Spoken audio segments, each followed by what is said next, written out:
On prie tous pour que Mashiach vienne. Mais c'est quoi le but recherché? Une fois que Mashiach va venir, c'est quoi? Pourquoi faire? Pour moi, pour que je guérisse, pour que j'ai une bonne parnassa, que j'ai plus de problèmes avec mes enfants, que je m'entende bien avec mon patron. Tout va être réglé quand Mashiach va venir. C'est ça? C'est pour ça que l'on prie? Rahamim nous disent dans la Gemara que pas du tout. Ça va pas régler ces choses-là. Rahamim nous disent que la différence entre avant que Mashiach vienne et après que Mashiach soit venu, c'est deux choses. Un, on n'aura plus Shirbun Malchuyot, c'est-à-dire les peuples qui nous font du mal.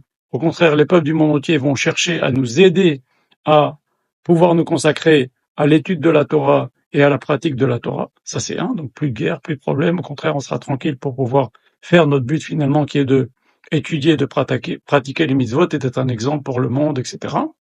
Deux, il y aura beaucoup moins d'Yetzer Hara dans le monde. Donc finalement, ça va pas régler mes problèmes. Ça va être une avancée extraordinaire, mais ça va pas régler mes petits problèmes. Donc en fait, c'est pas vraiment à l'échelon individuel. Si on veut que Mashiach vienne, c'est à l'échelon du peuple juif, à l'échelon surtout, que le monde reconnaisse la royauté d'Hachem. C'est ça le but recherché. Alors, c'est simple. Si vous voulez répondre à cette question, on prie que pour que Mashiach vienne, mais quel est le but recherché? C'est simple. Regardez, dans la Tfila de Rosh Hashanah et de Kippour, on va rajouter le passage de Oufren. Ce passage de Oufren, il vous décrit, c'est quoi le but recherché de la venue de Mashiach? On va enlever les choses, les gens mauvais, les choses méchantes, les mauvaises actions, tout ça, ça va être éliminé. Il y aura beaucoup moins donc de Yetzer Hara. Les peuples du monde entier vont reconnaître que le peuple juif a amené la parole d'Hachem dans le monde. On est le peuple élu et on a la Torah et nous avons respecté la Torah et nous apprenons au peuple leur rôle à eux, les 7 mitzvot de Noir. Et donc, il y aura le respect surtout d'Akadosh Baruch Hu. Le monde entier va savoir qu'il y a Hachem et qu'il n'y a qu'un Hachem et que c'est à lui qu'on s'adresse. Ça, c'est ça le but de l'avenue de Mashiach. Et si vous voulez, regardez dans Aleinu Shaber qu'il y a deux parties. Il y a Aleinu Shaber, après Alkan et Kavela. Regardez la traduction de Alkan et Kavela. On dit à peu près la même chose. C'est le but de l'arrivée de Mashiach, il est dans Alkan et Kavela. Et je vais vous le traduire un petit peu, très rapidement.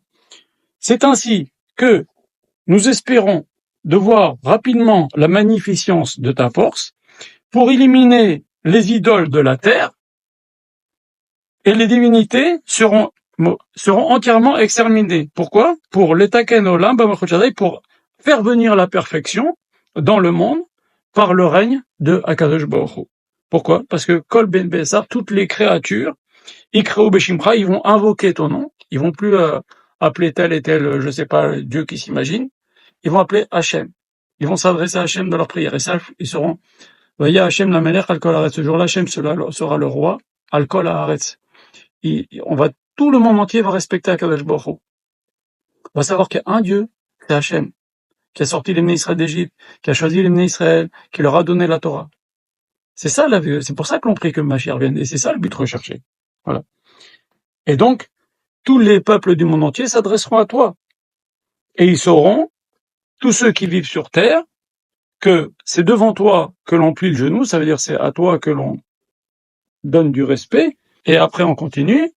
Devant toi, ils s'inclineront et tomberont sur leur face tous les peuples du monde. Velirvot, ça veut dire ils vont reconnaître, ils vont vénérer Akadosh Baruch Hu. Et pour ta gloire de ton nom, ils te rendront hommage et ils recevront tous le joug de ta royauté. Ça veut pas dire le joug des mitzvot. Le joug des mitzvot, ça c'est que le peuple juif. Mais le joug de ta royauté, dire même un type, un Esquimau ou un type qui vit au fin fond des îles du Pacifique, il sait qu'il y a Hachem, le Dieu d'Israël, il s'appelle Ado, et il est unique. Ça, et il y a plus d'autres croyances, il y aura que celle-là, celle du Hémet.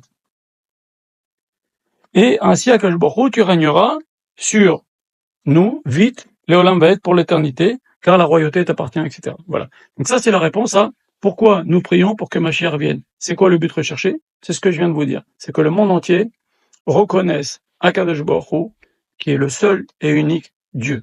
Et ça sera carrément une autre ère. Comprenez?